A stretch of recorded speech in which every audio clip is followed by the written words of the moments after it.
life is suffering. Right. Indisputable. What do you do about that? You voluntarily accept it and then strive to overcome the suffering that's a consequence of that. And you do that for you, and you do that in a way that makes it better for other people. And then that works. And one question might be, well, how well does it work? And the answer is, the only way that you can find out is by trying it. That's it. That's the existential element of it. The proof is to be derived by the incarnation of the attitude in your own life. No one can tell you how it will work for you. It's the thing that your destiny is to discover that.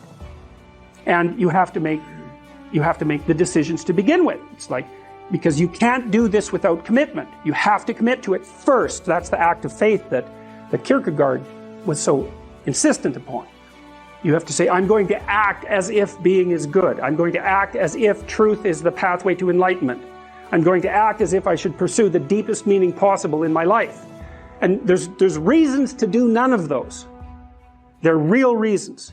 So it's really a decision. But you can't find out what the consequence of the decision is unless you make the decision. I think the same thing happens when you get married, by the way. It's that if you think you might leave, you're not married. And then you think, well, the marriage didn't succeed. It's like, well, maybe you were never married. Because the rule is, you don't get to leave. And there's a reason for that rule. Now, I'm not saying that there aren't situations where there should be exceptions made for that. That's not the point. The point is that there's some games you don't get to play unless you're all in. And the other thing that's so interesting about being alive is that you're all in. No matter what you do, you're all in. This is going to kill you. So I think you might as well play the most magnificent game you can while you're waiting. Because do you have anything better to do? Really? Why not pick the best thing possible that you could do? Why not do that? Maybe you could justify your wretched existence to yourself that way. I think you could. That's what it looks like. You know, people find such meaning in the responsibilities they adopt, it stops making them ask questions about what life is for. If you have a newborn child, for example, like unless you're really in a bad way, psychotically depressed, or maybe your personality really needs some retooling, you stop thinking about anything but ensuring that that baby is doing well. And if someone comes along and asks you an existential question about your commitment to that, the right response is, why are you asking me such stupid questions when this is manifesting itself right in front of your eyes? Like, how blind can you be? That isn't a time for questions about the meaning of life. The answer is right in front of you. And if you can't see it, it's not because life has no meaning, it's because you're blind. I mean, that's what the image of the Virgin Mother and the child is all about. It's like, what's the answer to the meaning of life? Here's an answer. It's like, well, I'm going to criticize that. Well, go right ahead. You know, it's like what you're like a what do you call that? A termite gnawing on a temple. There's no utility in that sort of criticism. It's blindness. And it's the same thing with regards to the path of the hero. It's like it glistens in front of you and you can criticize it. It's like, fine. Put the cart before the horse and see how far you get. The first thing you have to do is orient yourself. Now, you probably have all watched Pinocchio, and Pinocchio is about how a marionette, someone whose strings are being pulled by forces beyond his comprehension. That's the situation of the undeveloped individual. Geppetto, who's a benevolent father, so a benevolent symbol of benevolent culture, makes a puppet, his son, and then wishes on a star. Now, a star is something that glitters up in the sky, and it's associated with the transcendent and the beyond and the divine. And you know, if you look up in the night sky and it's very dark, you get a feeling of awe. It's because you're confronting your soul, so to speak. Your individual soul is confronting the cosmos, and you can feel a relationship between you and the totality. So looking up into the sky is like a religious experience if it's a starry sky. And to wish upon a star is to find a light that orients you like the North Star, and to pick the highest goal you can conceive of. And so that's what Geppetto does. He raises his eyes above his his day-to-day concerns and tries to establish a relationship with the highest of all possible values. And he has the most profound of wishes, and the most profound of wishes is that the puppet that he's created could become a genuine individual, a genuinely fully developed human being. And that's what you can wish for yourself.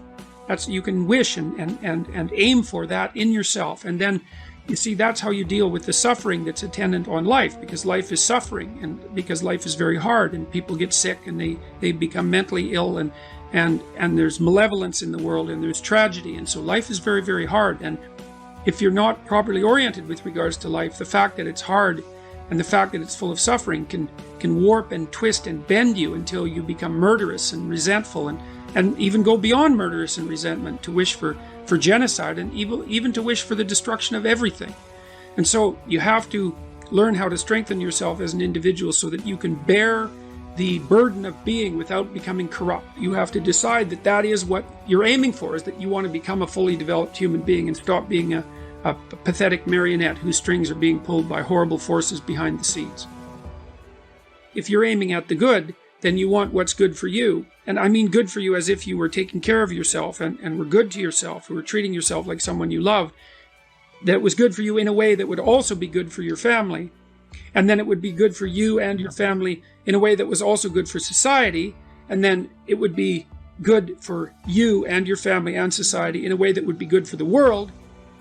And then it would be good now, and it would be good next week and the week after, and a year from now, and as long into the future as you can see. So the good is something that's equilibrated across multiple levels of being and multiple time frames simultaneously. And it isn't necessarily that you know what that is going to be at any given moment, but you can orient yourself so that's the state that you want to exist in. And I can tell you, as far as I can tell, when you exist in that state, even moment by moment, your life is imbued with a sense of meaning, and that sense of meaning can help you transcend suffering. The philosopher Nietzsche said, "He who has a why can bear anyhow. He who has a why can bear anyhow." And so Nietzsche's idea was that if there was purpose in your life of sufficient grandeur, that not only could the suffering in life be accepted, but maybe it could even be appreciated. Like it could be that you're willing to bear the burden of being because of the exciting things that you can do with being, the things you can build, and the things that you can bring about. And that might be the highest imaginable state of being, and that's a form of paradise. But it's not a paradise that you attain by transforming others. It's a paradise that you attain by transforming yourself. And that's a very difficult thing to do, and it's a very frightening thing to do, because it means that you're retooling your soul, and that's a job for that's the job for a forthright and honorable person. And it's an exciting enough task so that it will keep you occupied for the rest of your life, and then magical things will happen to you while you're doing it.